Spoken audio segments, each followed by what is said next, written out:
Il était une fois, il y a de cela une éternité, alors que le monde était encore plongé dans la nuit des temps, une reine, la plus grande, la plus blanche et la plus belle d'entre toutes. Elle était faite de poussière, et son château l'était aussi, une poussière fine et immaculée, une poussière lunaire. Cette reine habitait au sommet d'une tour, qui, de toute sa splendeur, dominait la lune.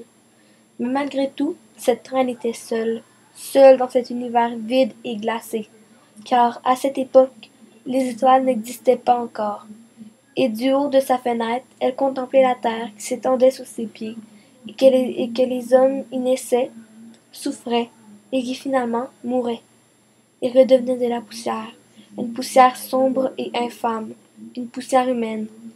Ils se détruisaient mutuellement, depuis des millénaires, ravageant de haine cette terre massacrée.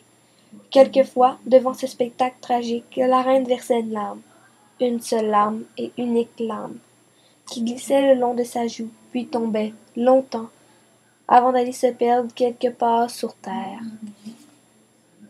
Mais nuit, cette larme s'écrasa sur un homme vieux et seul qui habitait la montagne et qui la nuit chantait des mélodies qui résonnaient dans les vallées.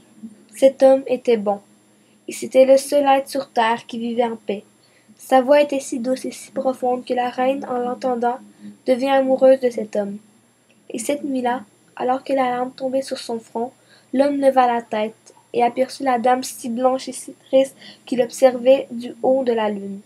À cet instant, leurs destins se lièrent à jamais, malgré l'immensité qui les séparait.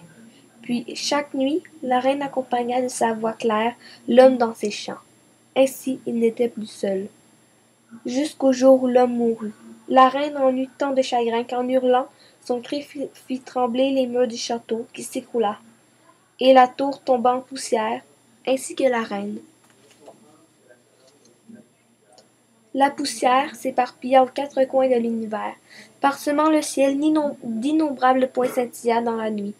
Et encore aujourd'hui, en tendant l'oreille, on entend ces étoiles chanter les mélodies d'autrefois, celles du vieil homme et de la reine. Mais ce que la reine ignorait, c'est qu'après sa mort, l'homme ne tomba pas en poussière comme tous les autres. Le temps passa, les siècles défilèrent, et son corps, étendu au sommet de la montagne, s'enracina dans le sol et devint un arbre immense et magnifique, aux branches chargées de feuilles dorées, devenant ainsi pour les peuples anciens l'arbre de la paix. Et sous le ciel étoilé, il regarda la lune, encore et pour toujours. Merci d'avoir écouté mon histoire. Bye bye.